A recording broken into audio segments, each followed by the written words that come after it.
మూసీ భూసేకరణ బాధితులకు అండగా ఉండాలని బీఆర్ఎస్ డిసైడ్ అయింది. మూసీ బాధితులకు అండగా పాదయాత్ర నిర్వహించిన బీఆర్ఎస్ వారికి అన్యాయం జరగనివ్వమని హామీ ఇచ్చింది. అధికార కాంగ్రెస్తో ఎంతవరకైనా సరే పోరుకు సిద్ధమని బీఆర్ఎస్ స్పష్టం చేసింది. గాంధీ సరోవర ప్రాజెక్టు చట్ట చేపట్టడంపై స్థానికులు మండిపడుతున్నారు. ఎంతో కష్టపడి దాచుకున్న డబ్బులతో ఇల్లు కొనుగోలు చేశామని చెబుతున్నారు. అన్ని పర్మిషన్లు ఉన్న తమ ఇంటికి ఇప్పుడు ఇలా పలు ఆరోపణలు చేస్తూ ఇబ్బందులకు గురిచేస్తున్నారని వాపోతున్నారు. మధు పార్క్ రిడ్జ్ వాసులు నోటీసులు ఇచ్చినప్పటి నుంచి నిద్ర పట్టడం లేదని చెబుతున్నారు. 2004లో పర్మిషన్ వచ్చిన బిల్డింగ్ ఇప్పుడు ఎలా బఫర్ జోన్లో ఉంటుందని ప్రశ్నిస్తున్నారు. ఇక మూసీ భూసేకరణపై బీఆర్ఎస్ మండిపడింది.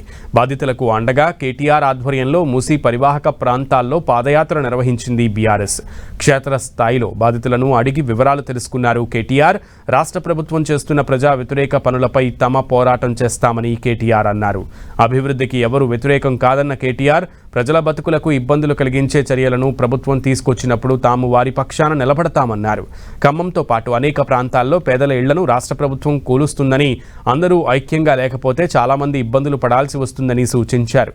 ఇచ్చిన హామీలను అమలు చేయడానికి డబ్బులు లేవని చెబుతున్న రేవంత్ సర్కార్ గాంధీ సరోవర్ ప్రాజెక్టుకు 5,000 కోట్లు ఎలా ఖర్చు చేస్తుందని కేటీఆర్ ప్రశ్నించారు. తెలంగాణలో ముఖ్యంగా పేదల ఇండ్లు ఎందుకు కూలుస్తున్నారో రాహుల్ గాంధీ సమాధానం చెప్పాలని కేటీఆర్ డిమాండ్ చేశారు. 2 ఏళ్ల పాటు ఇళ్లను కూల్చకుండా మనం ఆపుకోవాలని, ఆ తర్వాత తమ ప్రభుత్వం వస్తుందని, ఇల్లు కాదు కదా ఇంటికి వేసిన సున్నం కూడా ఎవరూ కదిలించలేరని బాధితులకు భరోసా ఇచ్చారు. ఇక ప్రభుత్వం ఒక్క ఫ్లాట్కు 90 లక్షల రూపాయల వరకు ఇస్తామని చెబుతున్నట్లు తెలుస్తుందని, కొంతమంది అందుకు ఆశపడి సంతకాలు చేస్తే అందరూ ఇబ్బందులు పడాల్సి వస్తుందని చెప్పుకొచ్చారు.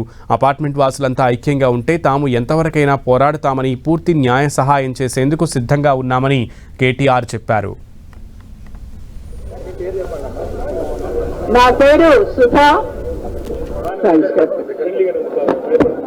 నా పేరు